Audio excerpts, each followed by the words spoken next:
Oke, Assalamualaikum warahmatullahi wabarakatuh. Anak-anak yang solih, kita alhamdulillah bisa bertemu lagi ya di pelajaran ilmu pengetahuan alam, masih virtual, masih menggunakan aplikasi Zoom, tidak apa-apa. Mudah-mudahan tidak mengurangi semangatnya kalian untuk tetap belajar ya, untuk tetap mempersiapkan besok untuk ujian. Nah, ada baiknya kita sebelum memulai pelajaran pada pagi siang kali ini, kita berdoa dulu bersama-sama. Saya harap semuanya ikut berdoa ya, dilafalkan dengan baik dan dengan sikap yang baik. Kita mulai berdoanya. 1, 2, 3. A'udzu billahi minasyaitonir rajim. Bismillahirrahmanirrahim. Raditu billahi rabba wa bil islami dina wa bi Muhammadin nabiyyan wa rasula. Rabbi zidni ilma warzuqni fahma. Amin ya rabbal alamin. Terima kasih yang sudah berdoa dengan sungguh-sungguh. Mudah-mudahan pembelajaran kali ini kalian semua dimudahkan dalam memahaminya. Amin. Oke. Kali ini Benisa akan membahas mengenai energi. Jadi masih ada sangkut pautnya mengenai kelistrikan yang kemarin sudah kita bahas ya. Kalau kelistrikan kan kemarin ada yang seri, paralel, ada yang campuran. Nah ini bahasan energi ini nanti kita akan mengetahui listrik-listrik itu bisa kita dapatkan itu bagaimana. Dan bagaimana kita menyikapi supaya bumi kita ini tidak terlalu parah terkena dampak dari penggunaan listrik secara berlebihan. Ya, jadi nanti lebih ke bagaimana kita menghemat listrik itu untuk kelangsungan bumi kita ini, biar enggak sakitnya tidak semakin parah, biar bisa kita tempati dengan nyaman. Oke, persiapan slide yang pertama, kita harus tahu dulu beberapa sumber energi yang biasanya digunakan.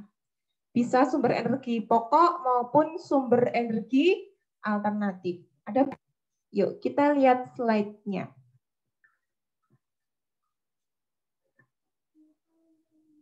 Oke, energi. Menghemat energi dalam kehidupan sehari-hari. Kemudian, untuk mengetahui sumber energinya ada slide-nya. Boleh disiapkan alat tulis ya. Oh, itu dulu ya. Oke. Do you know, apakah kamu tahu bahwa listrik itu berasal dari pusat pembangkit listrik dengan menggunakan berbagai macam sumber energi. Jadi listrik itu tidak langsung otomatis datang ya, twing gitu, nggak bisa kayak gitu. Jadi ada prosesnya dari pembangkit listrik dan diolah oleh pembangkit listrik itu dari berbagai macam sumber energi yang ada di bumi ini. Nah, kemudian penemu PLTA, pembangkit listrik tenaga itu apa? Ayo. Pembangkit listrik tenaga air. Ya. Itu yang menemukan namanya Bapak Nikola Tesla. Bapak Nikola Tesla itu menggunakan air terjun di Niagara, di daerah Amerika Serikat ya. Di situ Bapak Nikola Tesla menggunakan air terjunnya dibuat seperti mikrohidro. Jadi kayak PLTA tapi yang versi mininya. Ini ya, versi simpelnya. Kemudian ada beberapa komponen utama. Ada 2 komponen utama. Diingat-ingat, ada 2 komponen utama pembangkit listrik. Bagaimana listrik itu bisa ada? Itu komponennya adalah turbin dan generator. Silakan dicatat. Ini merupakan poin penting. Ya.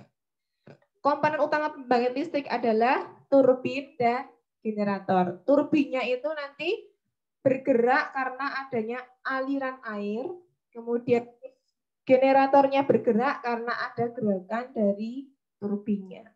Gitu ya. Paham? Mudah-mudahan paham. Kita bersiap ke slide yang selanjutnya. Oke, ada beberapa sumber energi sebagai penggerak turbin di bumi ini ya. Yang pertama ada air. Kalau air itu pastinya air yang punya pergerakan, jadi punya aliran air. Kalau misalkan dari danau ya nanti dibuat subik. Bagaimana caranya supaya air yang tenang itu bisa mengalir, nanti ada di skema kerja PLTA ya. Itu yang pertama ada air, kemudian oh iya, air itu pembangkit listriknya apa? Maksudnya itu pembangkit listrik yang dari sumber energinya air itu namanya apa? B, L, T, A. Pembangkit listrik tenaga air. PLTA ya. Yo tak tuliskan kalau masih nanti enggak bertanya. Nah, enggak apa sih? Saya enggak apa-apa. Kemudian yang kedua ada panas bumi. Panas bumi itu bahasa Inggrisnya kan geothermal. Jadi namanya itu nanti PLTG. Pembangkit listrik tenaga geothermal. Yang panas bumi.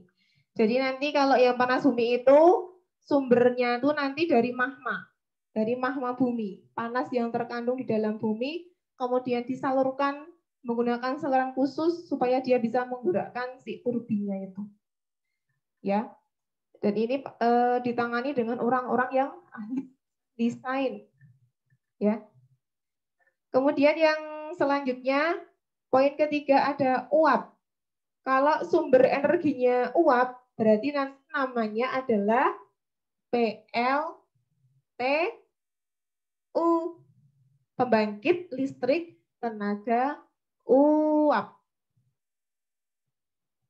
Jadi nanti ada ya, dibuat supaya ada uap sehingga uap itu bisa menggerakkan si turbinnya. Pokoknya intinya adalah turbin itu bisa bergerak. Yang selanjutnya ada angin. Itu maaf salah ketik angin ya. Yang benar angin atau hybrid. Kalau hybrid atau angin berarti namanya adalah PLT. Kalau A air, angin apa coba? Biasanya kalau angin tuh PLTAN, hanya ke sini atau PLTH, pembangkit listrik tenaga hybrid. Ini ada di pantai selatan, tapi letaknya bisa lupa di mana, pantai mana gitu. Pantai Baru ya, Pak? Ya, ada di Pantai Baru. Di sana sudah menggunakan pembangkit listrik tenaga hybrid. Jadi kalau yang memakai angin berarti harus di area yang anginnya itu agak banyak nih anginnya tuh. Ya. Jadi angin tuh enggak hanya untuk menerbangkan layang-layang aja ya, tapi bisa digunakan sebagai ini sumber energi pembangkit listrik tenaga hybrid. Oke, yang selanjutnya ada cahaya matahari. Cahaya ini biasanya kita sebut dengan sel surya, ya. Jadi PLTS. Kenapa enggak PLTM? Enggak, PLTS ya. S-nya itu adalah surya. Pembangkit listrik tenaga surya. Nah, ini kalau Bu Nisa dulu pernah lihat beberapa tahun yang lalu itu sekitar tahun 2014 itu di daerah Pulau Buru ya. Daerah Pulau Buru itu sudah banyak yang menggunakan solar, sel surya. Jadi di atap rumah itu diberi sel surya itu supaya bisa membangkitkan listrik sehingga tidak perlu ada kabel-kabel dari PLTN kayak gitu. listrik alternatif ya. Alternatif. Kemudian yang selanjutnya ada nuklir. Nuklir itu yang kita pakai dalam sehari-hari.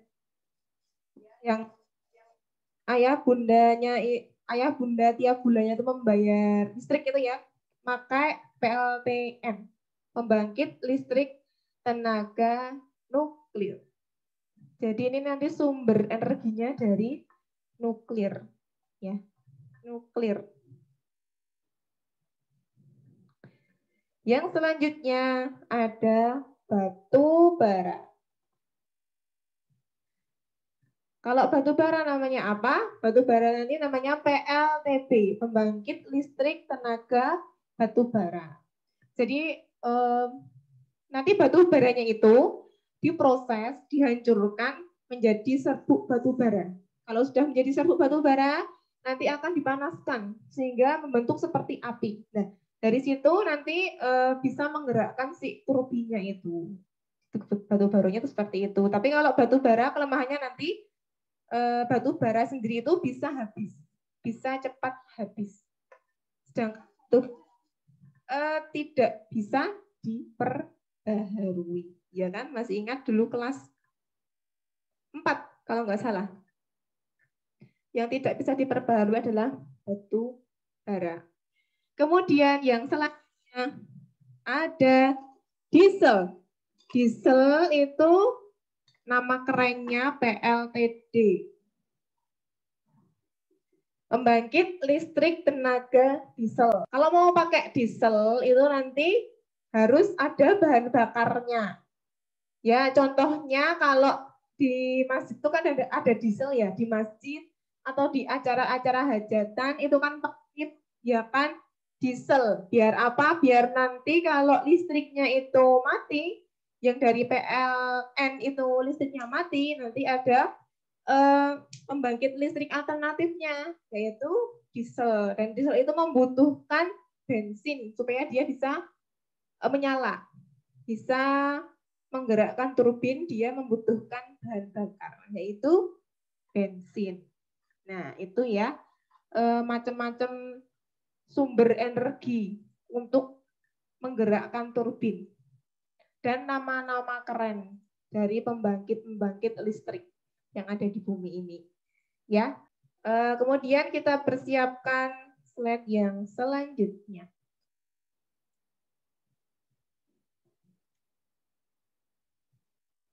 Ada apakah? Ada PLTA. Bisa ambil contoh satu aja tentang PLTA. Ya. Jadi PLTA itu awalnya dari aliran air. Aliran air itu merupakan energi potensial. Jadi maksudnya itu energi untuk menggerakkan turbin. Harus ada aliran air, harus ada air yang bergerak, yang mampu menggerakkan turbin.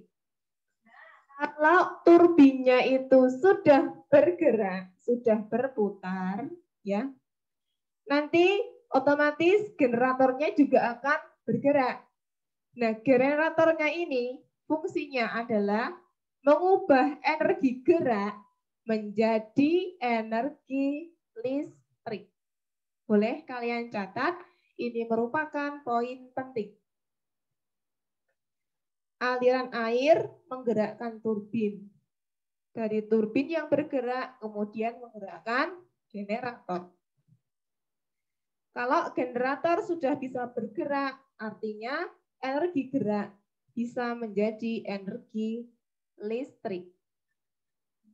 Ya. Boleh kalian catat dulu.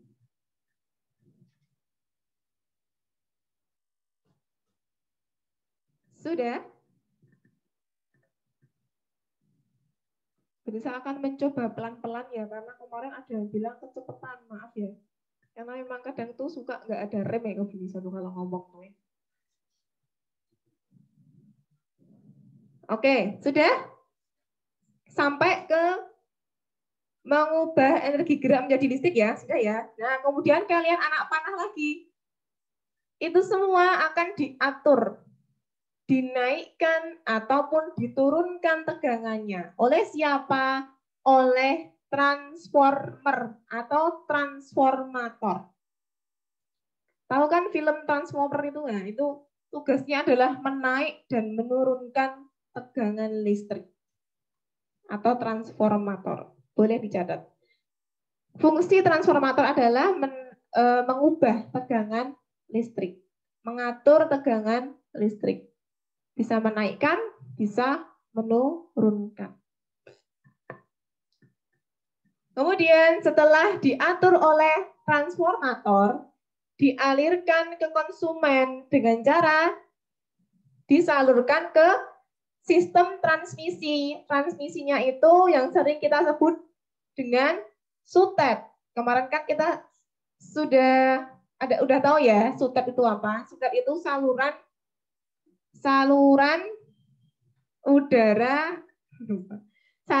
udara tegangan ekstra tinggi yang ada di sawah-sawah itu. Jadi tower yang besar itu namanya sutet.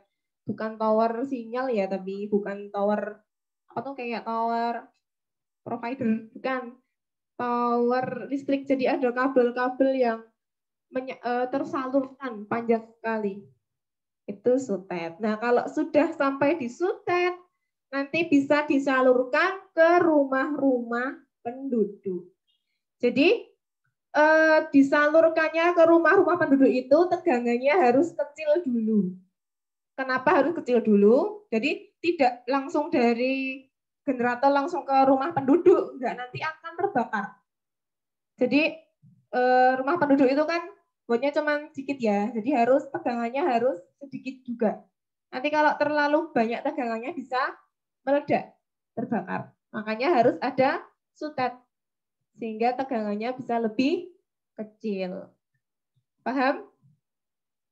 Oke, yang selanjutnya kita akan mengetahui dari fungsi sutet itu sendiri.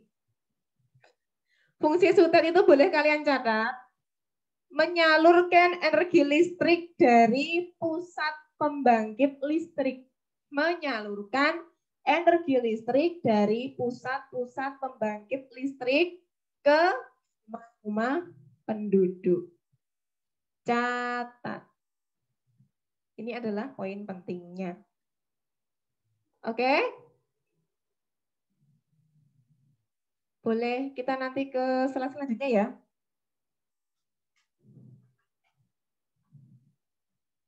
Oke, kita ke slide yang selanjutnya.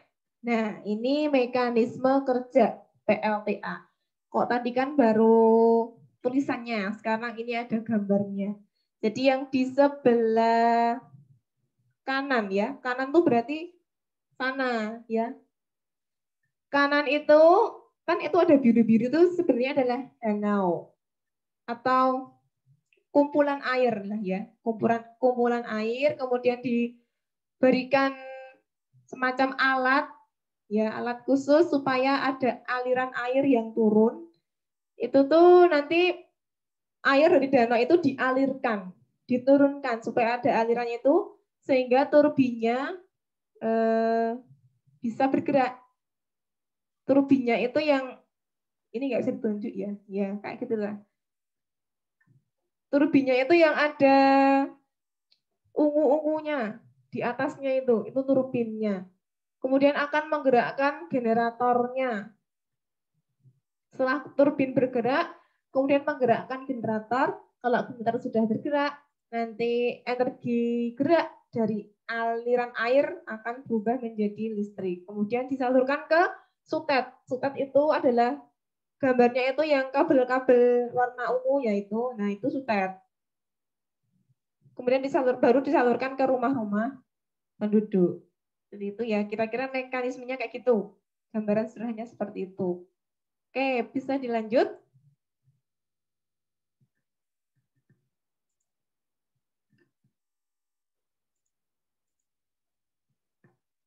Ada slide apakah selanjutnya?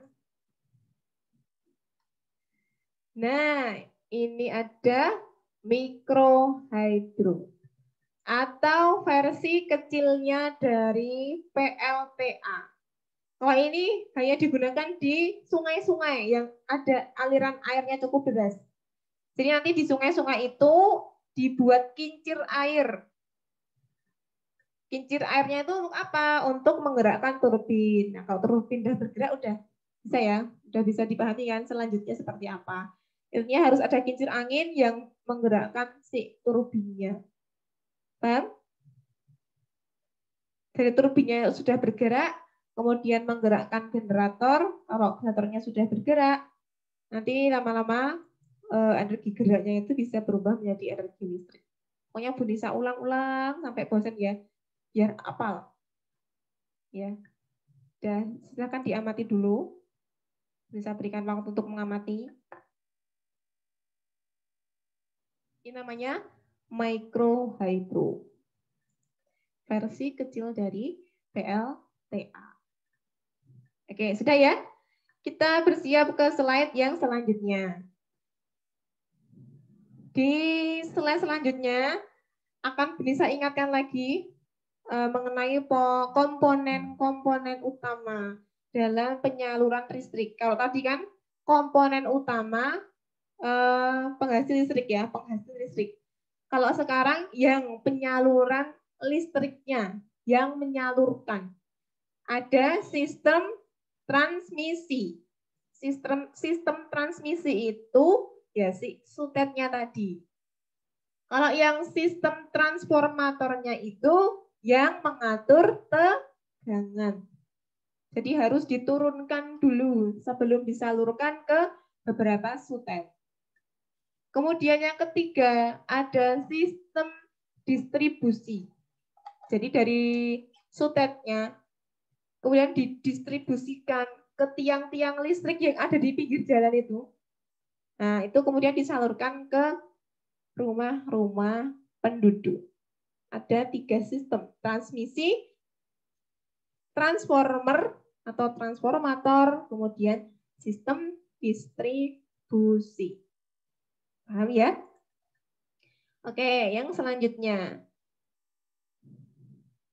Kalau tadi kita sudah membahas mengenai pembangkit listrik, ya, bagaimana listrik itu bisa terbentuk, sekarang kita akan mengetahui gangguan-gangguan pada listrik.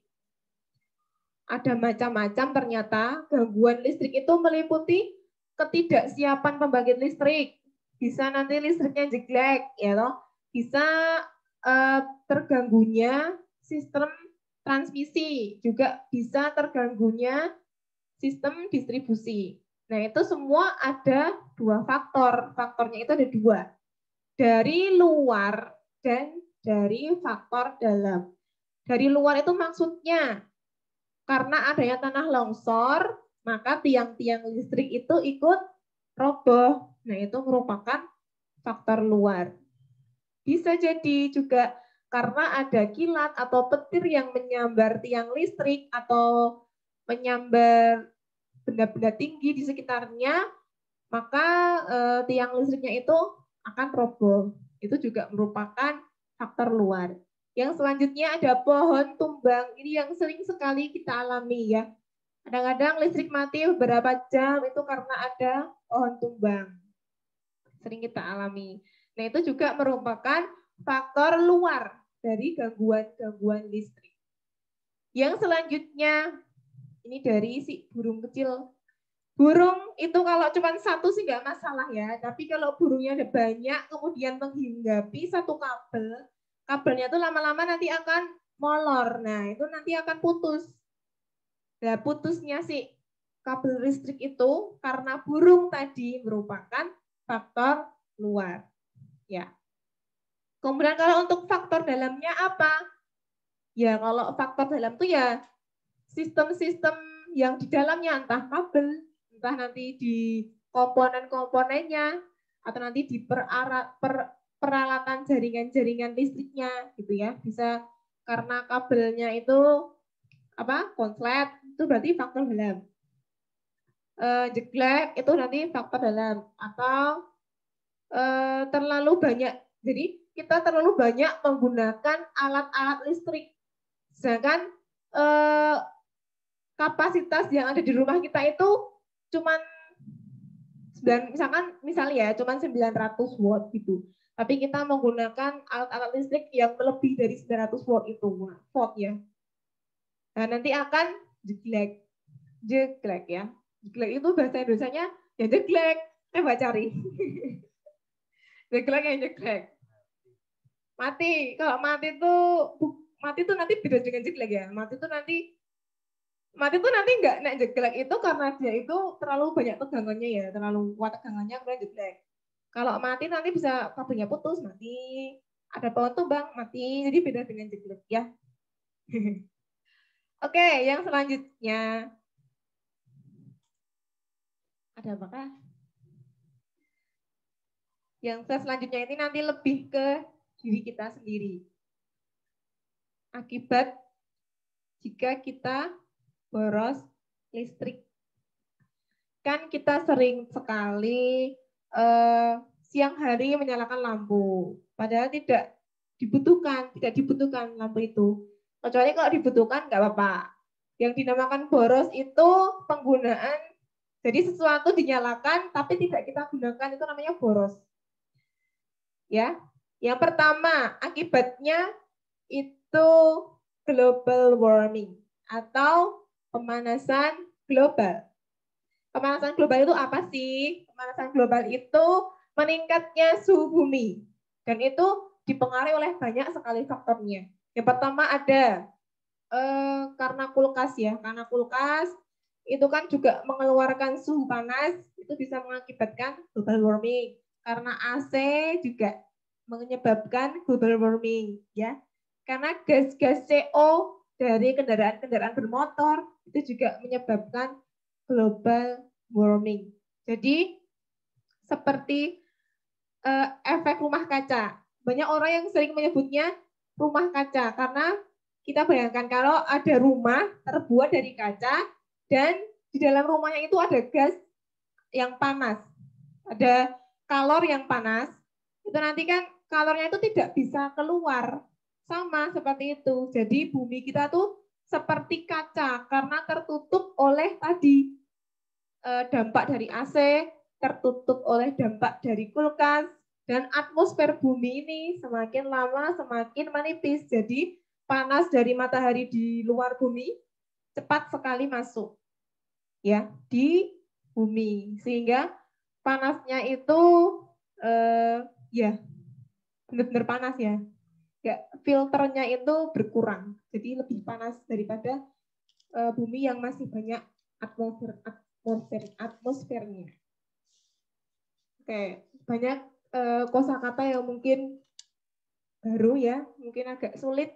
Mohon maaf, memang seperti ini pelajaran IPA itu sudah masuk ke hal-hal yang fisika ininya. Ya. Jadi nanti ada beberapa kata yang mungkin agak sulit kita pahami. Ya. Yang selanjutnya, akibat yang nomor 2 yaitu naiknya permukaan air laut karena gunung es di kutub mencair. Padahal es di kutub itu merupakan suplai air ya, 10% di bumi. Jadi kalau es di kutub sampai mencair, otomatis lautnya itu juga akan bergeser ke daratan karena terdesak oleh air yang tadi meleleh di kutub tadi. Jadi permukaan daratan kita tuh semakin sempit karena airnya semakin meluap. Kenapa meluap? Karena es di kutub mencair. Mencairnya es di kutub itu karena apa? Karena global warming, pemanasan global. Jadi panasnya tidak bisa keluar dari bumi. Muter terus di bumi, tidak bisa keluar. Lama-lama es di kutub itu bisa mencair ya. Kemudian yang ketiga, karena adanya cuaca ekstrim. Cuaca ekstrim ini, maksudnya akibat kita boros listrik itu bisa mengakibatkan cuaca ekstrim. Cuaca ekstrim ini ada kaitannya dengan pemanasan global ya. Jadi cuacanya itu tidak menentu, musimnya juga tidak menentu, tidak sesuai dengan bulan. Kalau yang dulu-dulu itu kan masih sesuai, tapi kalau yang kali ini kan kadang panas, kadang hujan, kadang panas, kadang hujan. Musim hujan kok malah panas, musim kemarau kok malah hujan. Kayak gitu namanya cuacanya ekstrim. Tidak tepat ya, kalau panas-panas banget, dingin-dingin banget itu juga merupakan cuaca ekstrim. Kemudian yang selanjutnya, hilangnya gletser. Ada yang tahu gletser? Gletser itu bongkahan es ya yang besar. Namanya gletser. Nggak hanya di kutub, ada juga di gunung yang tinggi. Gunung yang ada saljunya itu juga punya gletser. Nah, ini kalau kita bayangkan kalau gletser itu besar sekali ya. Mungkin serumah gini bisa. Gletser itu sangat besar. Kita bayangkan kalau gletser di bumi itu mencair, menghilang, otomatis air itu ya, itu akan lebih banyak ke daratan. Jadi menggeser daratan. Karena gletsernya tadi mencair. Padahal gletser itu sebenarnya untuk cadangan air ya di penduduk sekitar yang ada gletsernya. Jadi kalau tiba-tiba hilang gitu aja karena global warming, ya berarti penduduknya nanti udah nggak ada cadangan airnya. Itu kerugiannya. Gitu ya. Yang selanjutnya dari kejadian-kejadian tadi ya, dari pemanasan global, dari air lautnya tuh naik, kemudian cuaca ekstrim. Nah, lama-lama nanti kelangsungan hidup manusia itu akan terancam. Tidak hanya manusia, tapi juga tanaman juga terancam, hewan juga terancam. Karena apa? Ya karena tadi itu. Jadi bumi itu memang agak sakit ya saat ini. Makanya kita harus pandai-pandai menghemat listrik biar nggak boros. Kemudian akibat yang terakhir yaitu tenggelamnya beberapa daratan di bumi. Kalian sering dengar kabar kalau daerah Jakarta bisa tenggelam. Itu mungkin ada kaitannya dengan ini. Jadi berkaitan dengan air yang lama-lama akan mengikis daratan. Jadi daratannya semakin sedikit, air semakin banyak. Karena es-es di kutub itu sudah semakin lama semakin mencair. Dan itu per tahunnya itu mencair berapa sentimeter gitu kalau nggak salah. Ya nanti kalian bisa search itu mencairnya es di kutub itu bisa kalian lihat di internet ya. Di internet bisa dicek. Oke. Yang selanjutnya ya kita wajib menghemat listrik. Dari kejadian-kejadian tadi, dari akibat-akibat yang akan timbul ketika kita boros listrik tadi, kita sebagai manusia yang sudah tahu, sebagai anak-anak yang sudah tahu akibatnya seperti apa, kita wajib menghemat listrik. Caranya gimana? Ada banyak sekali caranya. Yang pertama, kalian silakan pilih peralatan yang hemat listrik. Jadi kalau misalkan kalian mau pergi ke suatu tempat ya yang dekat gitu, lebih baik bersepeda aja, tidak usah menggunakan banyak listrik. Motor itu kan juga ada listriknya juga ya. Ada listriknya, ada CO-nya, knalpotnya itu kan menghasilkan gas CO, karbon monoksida. Itu bisa membuat bumi panas. Jadi dengan bersepeda atau dengan berjalan kaki merupakan langkah kita untuk menghemat listrik di bumi. Gitu. Nah, tapi kalau yang ke sekolah naik sepeda ya harus benar-benar amanah ya. Maksudnya kalau dari rumah ya harus langsung ke sekolah, dari sekolah ya harus langsung pulang ke rumah. Jangan mampir-mampir dengan kegiatan-kegiatan yang itu unfaedah, tidak ada gunanya. Ya, silahkan boleh menggunakan sepeda, tapi harus jelas harus izin orang tua, nggak boleh mampir-mampir main-main ya. Yang selanjutnya, mematikan listrik yang tidak terpakai. Bu Nisa sering sekali lihat dulu waktu masih kita belajar di kelas, Ketika kalian sholat asar atau sholat zuhur, banyak kelas-kelas itu yang masih nyala kipasnya, masih nyala lampunya. Nah, itu merupakan sifat pemborosan itu, pemborosan listrik. Kita nggak hemat listrik. Makanya mulai sekarang kita matikan benda-benda listrik yang tidak digunakan. Ya, ketika tidur matikan lampu. Karena kalau tidur kan kita tidak beraktivitas, toh. Matikan lampu. Kemudian charger, kabel charger itu kalau HP-nya sudah penuh atau laptopnya sudah penuh, cabut, jangan ditancapkan terus. Itu juga merupakan pemborosan listrik. Di samping boros, berbahaya juga, ya, bisa nyetrum. Yang selanjutnya, mencuci baju jika pakaian kotor sudah menumpuk. Ini nggak apa-apa, ini bukan males atau gimana, tapi ini merupakan salah satu usaha kita untuk menghemat listrik. Maksudnya gini, kalau kita mencucinya itu sesering mungkin, air yang kita gunakan kan juga akan lebih banyak, ya, lebih banyak air yang kita gunakan. Nah, air itu kan kalau zaman now itu kan airnya itu kan dari sanyo, ya, dari pompa air, itu kan menggunakan listrik juga. Nah, langkah baiknya ketika kita mau mencuci paling enggak itu sepekan 2 kali atau yes, 2 kali 3 kali itulah ya. Jangan tiap hari, bahkan tiap setengah hari jam 12 mencuci, itu nanti merupakan borosan listrik ya. Juga boros air. Air di bumi juga agak terancam juga ini. Jadi pandai-pandai kita untuk menghemat itu semua.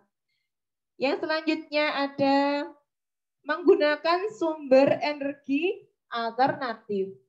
Sumber energi alternatif itu contohnya kita dengan bersepeda tadi merupakan alternatif. Kemudian menggunakan becak ya alternatif. Kemudian gas LPG itu juga sebenarnya adalah ini sumber energi alternatif, gas LPG itu. Karena kan dulunya orang tua atau simbah kita dulu itu kan masak menggunakan tungkunya dari kayu kan. Nah, hasil bakaran kayu itu kan akan menghasilkan asap, ya, asap. Nah, asapnya itu bisa menyebabkan bumi itu semakin panas, makanya dibuatlah LPG. Nah, yang itu merupakan energi alternatif yang sekarang berubah menjadi kebutuhan pokok kita. Gitu. Kemudian energi alternatifnya yang lain adalah biosolar. Memang agak lebih mahal, cuman itu merupakan bahan bakar yang paling aman, bukan paling aman, paling ramah lingkungan. Meskipun tidak 100% aman, paling tidak biosolar itu lebih aman lah daripada bahan bakar yang lainnya atau biodiesel. Bisa banyak sekali ya. Apalagi ya nanti bisa di searching ya, energi alternatif yang lainnya ada banyak kok itu. Yang selanjutnya, tidak terlalu sering atau lama membuka tutup kulkas. Membuka kulkas lama itu juga boros listrik. Terus membuka tutup itu juga boros listrik ya. Karena kan lampu juga nyala, mati nyala, lampu yang di kulkas itu loh. Itu merupakan pemborosan listrik. Kalau mau buka ya separuhnya aja diambil. Jangan buka tutup terus. Yang selanjutnya, mengurangi penggunaan AC. Ya, ini memang agak, ya kalau dibilang agak sulit, tapi penggunaan AC itu sebenarnya sangat berpengaruh untuk bumi kita ya. Nggak bisa dipungkiri. Tapi kita juga butuhnya tuh di gedung-gedung yang tertutup, bahkan di sini itu juga ada AC-nya. Karena kalau nggak pakai AC, memang panas sekali dan mengganggu kenyamanan dalam bekerja. Tapi dampaknya juga nanti tidak baik di bumi. Alangkah baiknya kalau kalian di rumah ada AC, ada jendela juga kan kalau di rumah, bolehlah dimatikan AC-nya, dibuka jendelanya, biar kamu dapat AC alami ya, angin sepoi-sepoi, AC alami. Itu keren, berarti kamu sudah melakukan penghematan listrik, dimulai dari dirimu sendiri ya. Yang selanjutnya Ada reboisasi. Reboisasi itu apa? Reboisasi itu penanaman ulang pohon-pohon, ya. Tanam ulang pohon-pohonnya. Kenapa sih harus reboisasi? Karena kalau di bumi itu banyak sekali pohon, maka akan banyak oksigen. Itulah. Banyak pohon, banyak oksigen, udara semakin sejuk. Kalau udara sejuk berarti pemanasan globalnya itu tidak akan semakin parah, ya. Ya, kemudian tidak terlalu sering menyetrika baju ini sama seperti yang mencuci tadi, ya. Kalau bisa ya menyetrika baju itu sepekan 2 kali lah, itu masih wajar. Sepekan 3 kali, 2 kali ya masih wajar. Jangan terus sebulan sekali itu seabrek-abrek nanti ya. Oke, itu tugas kita menghemat listrik. Apakah kamu siap menjalankannya? Insya Allah siap ya. Kita bersama-sama merawat bumi kita. Biar apa? Biar bumi kita itu sakitnya nggak semakin parah. Tidak semakin panas. Ya, paling tidak kita sudah melakukan satu lah, atau satu kalau dilakukan dengan sering kan itu juga mempunyai dampak yang baik juga, dampak yang banyak juga. Gitu. Kita akan ke slide yang selanjutnya. Sebelumnya silahkan siapkan alat tulisnya. Ya. Kalau IPA kan pasti ada kuis ya? Iya dong. Kalau IPA pasti ada kuisnya. Saatnya kita kuis. Peraturannya ada 4. Yang pertama, setiap nomor poinnya 2. Kenapa kok 2? Karena nanti ini jawabannya nanti bukan pilihan ganda, tapi kalian tulis. Kalian harus nggak ada pilihannya. Nggak ada pilihannya, makanya poinnya 2. Kemudian jika ada salah huruf 1 sampai 3 huruf aja, itu poinnya 1 ya, setengah lah. 1, maksudnya setengah dari 2 itu kan 1. Kemudian kalau hurufnya lebih dari 3 itu salah, misalkan salah 4 hurufnya ya, hurufnya salah 4, salah 5 dan seterusnya, itu poinnya 0. Jadi kamu nggak dapat poin. Atau jawabannya salah, poinnya 0. Jawabannya nggak sama, poinnya 0 ya. Kemudian yang keempat, poinnya itu silahkan kamu kirimkan ke WA-nya Bu Nisa. Ya. Paling maksimal lah, jam berapa itu? 22 ya. Jam 10 malam, Pak Bu Nisa kadang-kadang masih on, masih belum tidur jam segitu ya. Silakan dikirimkan maksimal pukul 10 ya. Jangan sampai lupa. Bagi yang mengirimkan nanti ada poin plus, ada nilai plus untuk kalian yang mengirimkan. Kalau yang nggak mengirimkan, ya berarti nilainya itu aja. Kalau yang mengirimkan, otomatis pasti di atas KKM lah. Insya Allah di atas KKM. Oke, selanjutnya kita akan bersiap. Sudah disiapkan ya bukunya. Soal yang pertama. Ada soal apakah itu?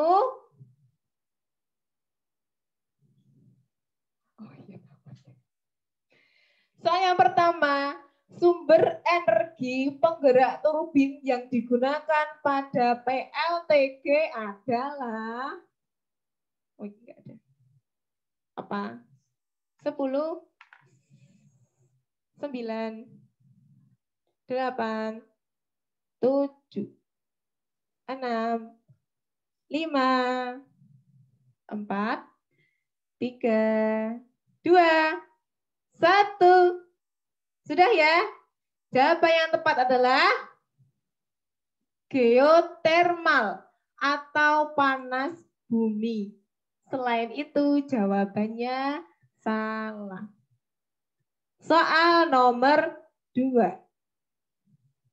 Sumber energi penggerak turbin yang digunakan pada PLTB adalah, ayo PLTB apa moke? 10, 9, 8, 7, 6, 5, 4, 3, 2, 1. Cukup? Jangan tulis lagi. Jawaban yang tepat adalah B. batu bara. Kalau yang benar silahkan tulisi poinnya 2. Yang selanjutnya,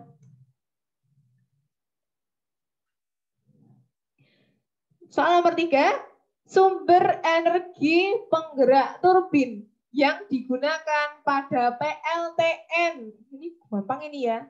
Apa coba ayo sumber energinya? Anak gampang berarti dari 7 aja. 7. 6. Sudah bisa pelan kan ini. 5. 4. 3. 2. 1. Stop. Jangan menulis lagi. Jawaban yang tepat yaitu nuklir. Ya, poinnya 2 kalau yang benar. Nuklir. Persiapan soal nomor 4. Sumber energi penggerak turbin yang digunakan pada PLTD itu adalah apa? 10, 9, 8, 7, 6, 5, 4, 3, 2, 1. Stop. Jangan menulis lagi. Jawaban yang tepat yaitu diesel. Diesel boleh, diesel juga boleh. Yang penting diesel bacanya. Benar nggak? Salah. Yang selanjutnya, soal nomor 5.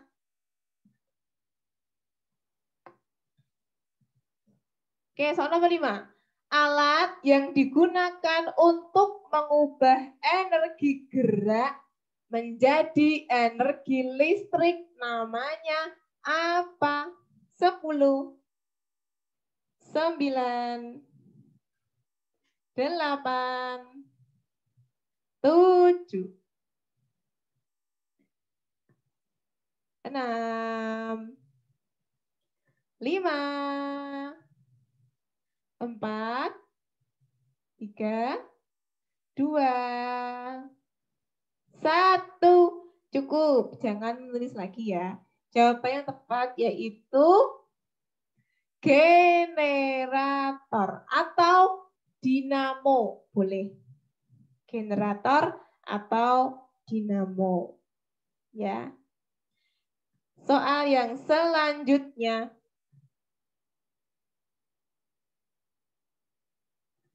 Komponen utama pada pembangkit listrik. Kan tadi ada 2 tuh. Apa dan apa? 10, 9,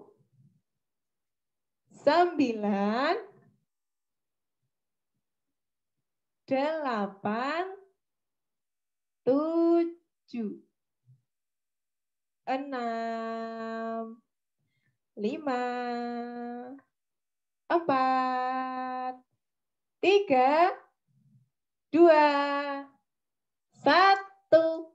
Stop. Jangan menulis lagi.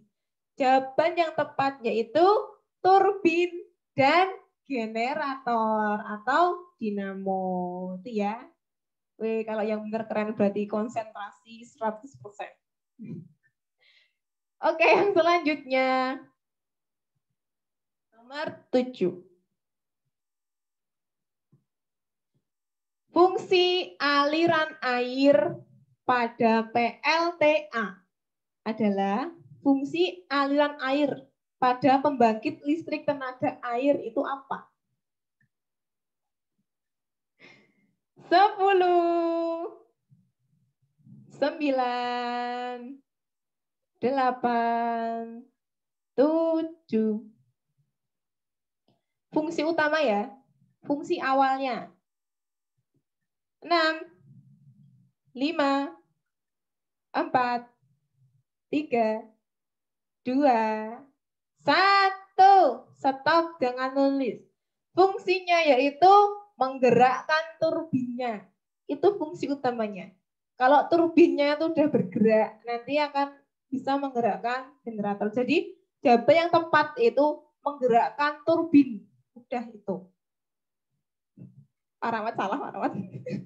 Pak Rahmat nilainya 0. Poinnya 0, Pak Rahmat ya. Yang selanjutnya, soal nomor 8.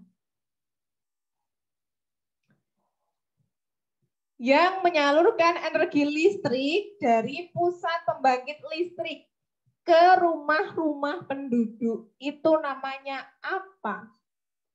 Ya. 10, 9, 8, 7, 6, 5, 4, 3, 2, 1. Stop. Jawaban yang tepat yaitu SUTET. Saluran udara tenaga ekstra tinggi. Pak Ahmad poinnya 2 kali ini ya.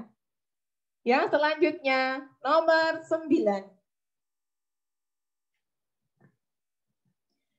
Gangguan listrik karena pohon tumbang yang mengenai kabel listrik. Jadi ada pohon tumbang mengenai kabel listrik. Itu kan terus putus. Nah, itu merupakan gangguan dalam atau gangguan luar. Ini ada pilihannya loh ya, dalam atau luar. 10, 9, 8, 7, 6, 5, 4, 3, 2, 1. Stop. Jawaban yang tepat yaitu gangguan luar atau luar aja juga boleh, luar tok ya. Luar. Oke, soal yang terakhir.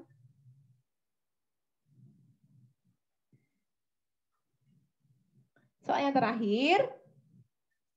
Mengapa gunung es di kutub itu bisa mencair dan mengakibatkan permukaan air laut itu bisa naik?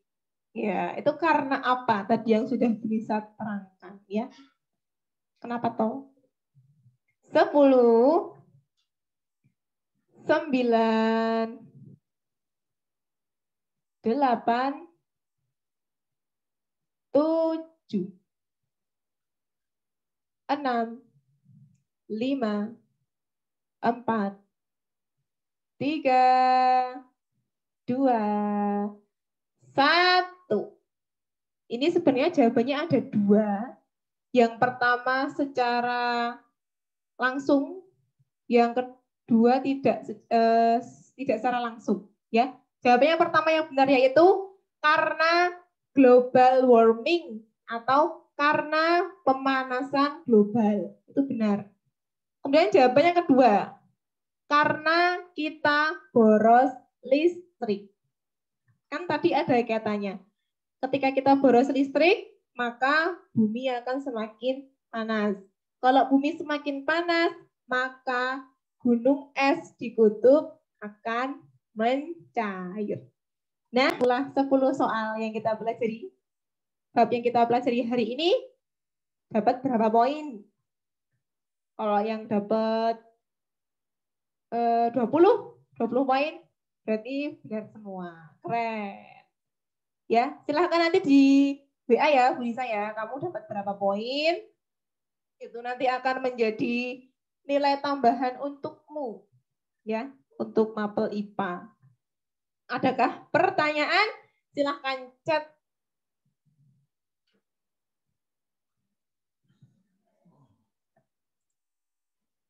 Oke, adakah pertanyaan?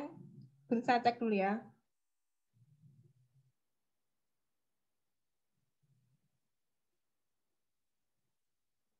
Maaf, no sinyal wifi, wifi. Oh ya, ya semoga dimudahkan Mas Ajam. Dan maaf Pak, tadi keluar sendiri ya, nggak apa-apa Mas Adnan. Cara nih, Jian. Masa gimana ini? Jaluk WA Adil, aduh dia malah ngobrol ya.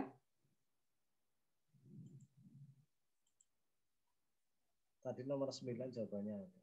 Apa? Nomor 9.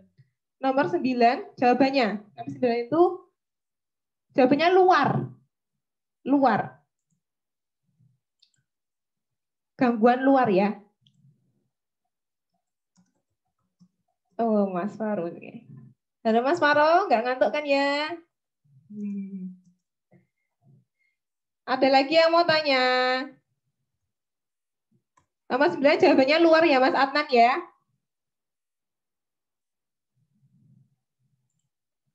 Oke, kalau nggak ada pertanyaan, ada yang mau tanya? Tadi yang terkait pelajaran tadi, geotermal, panas bumi, uap, terus nomor 8, jawabannya ya. Jawaban nomor 8 itu adalah sutet. Atau boleh kalian jabarkan, jadi saluran udara tegangan ekstra tinggi, boleh. Penemu apa? Penemu listrik. Iya. Penemu PLTA. Nikola Tesla. Nikola Tesla. PLTA ya, tapi ini khusus yang PLTA. Yang air. Nikola Tesla. Nanti silakan kamu besok kalau udah besar jadilah ilmuwan-ilmuwan ya, penemu-penemu yang seperti Nikola Tesla ini, memberikan inovasi-inovasi baru, memberikan alternatif baru yang lebih terjangkau di masyarakat ya. Itu adalah kalian besok punya kesempatan ya, yang sangat besar. Jadi silahkan belajar sungguh-sungguh supaya nanti kalian bisa menjadi seseorang yang berguna ya, maksudnya mengejar cita-citanya tercapai. Kalau yang mau jadi ilmuwan seperti Bapak Nikola Tesla itu juga bisa dimudahkan tuh. Dan jelas kalau yang seperti ini nanti lebih ke pelajaran sains, ilmu alam, entah fisika, entah kimia, entah biologi ya. Ada lagi pertanyaan? Gak ada? Gak ada ya? Gak ada? Ya, kalau nggak ada, mari kita tutup pembelajaran pada siang hari ini. Sudah pas jam 11 ya.